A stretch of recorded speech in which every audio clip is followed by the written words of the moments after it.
Hello, Nancy. I hope you had a wonderful weekend. It was a 4th of July weekend, and many people usually have this kind of a familial meeting, barbecue, beer, soda, and so forth. But this year it was different. So, we're going to talk about All Clear number three. Actually, we're going to start the chapter three, which is about in class, bored to death, or on the edge of your seat. Boring, interesting. What can be boring? What can be interesting? We'll talk about that. So, this coffee is really strong. I like it that way. So do I.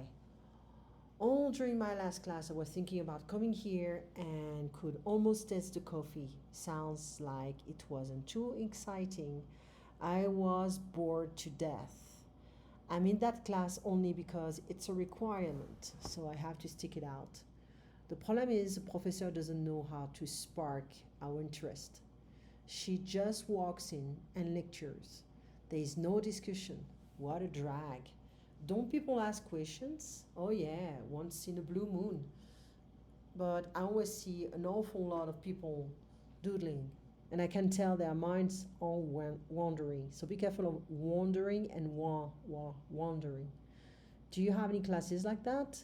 I have only one big lecture class, World History, and the professor is the best. It's so interesting, I'm always on the edge of my seat. And when we have discussions, the room is filled with electricity. I'm jealous. Too bad I already took World History.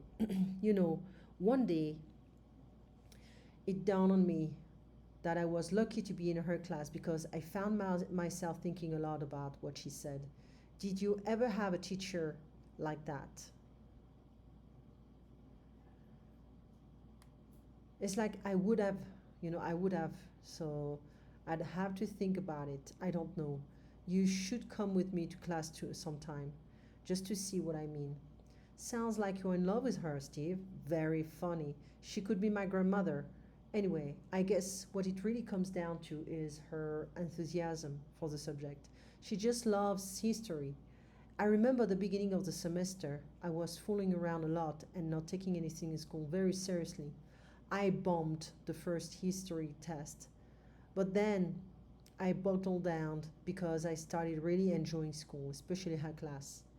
You've got me real curious about this teacher. I think I'll take you up on your idea to visit your class. I'll take you up on your idea to visit your class. When does it meet? So,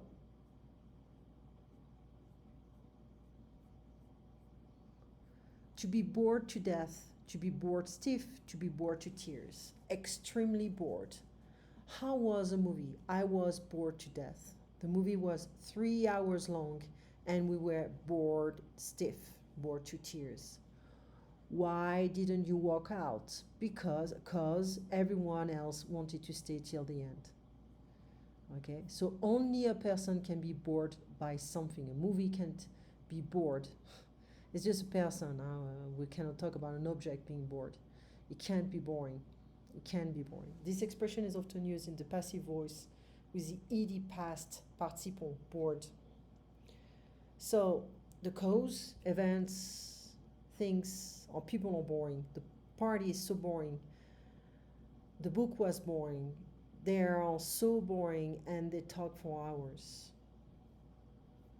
So we can talk about give different examples, different ideas. Stick it out. Continue with something to the end, even if there are problems. You can change the verb tense in this expression, but you can't change the pronoun. Always use it, stick it out, stuck it out, will stick it out, etc. How are the winters in Alaska? Pretty tough, but we'll stick it out here for another 2 years. Come on, don't quit. You have only one more year of school, but I don't know if I can stick it out. It was a difficult marriage. They stuck it out until their children were out of the house, but then they got a divorce. Stick out, contrast, stick out, be especially visible in contrast to what is around. What's that sticking out of your book? Oh, it's a $20 bill. I'm glad you saw it. Your shirt is sticking out. Tuck it in. Bring it back inside. Tuck it in. Most people don't want to stick out in the crowd because they don't want to attract attention. So a big difference between to stick out, being out of something, and stick it out. Stick it out is to continue, to persevere. The Japanese proverb, the nail that sticks out gets hammered down, means that it is best for people to conform and be like others. Do you have a similar proverb in your native culture? To spark someone's interest in, to create an unusual amount of interest in something. A spark in a small burning particle that is in a fire. It can blow in the wind and create another fire. Did you finish the book? I really couldn't get into it. I tried, but somehow the topic didn't spark my interest. His teacher sparked his interest in space travel. That's all he talks about now. His teacher sparked his interest in learning about space travel. What a drag. That's terrible. That's too bad. How boring. This expression is very informal, and its definition depends on the context of the conversation. After the car stereo was stolen, their house was robbed. What a drag. How terrible. Yesterday I had 2 tests. Today I have 1, and tomorrow I have 3. What a drag. I have to attend a meeting all day on Monday. What a drag. And we'll do all the different exercises based on that. Once in a blue moon is like once in a while. Okay, very rarely, not often.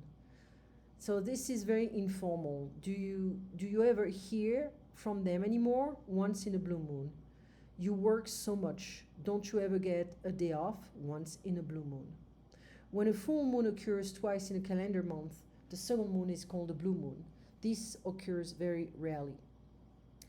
So we're on number 5 here.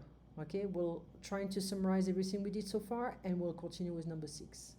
You have an excellent evening, and I'll talk to you tomorrow morning. Take care, Nancy. Bye-bye.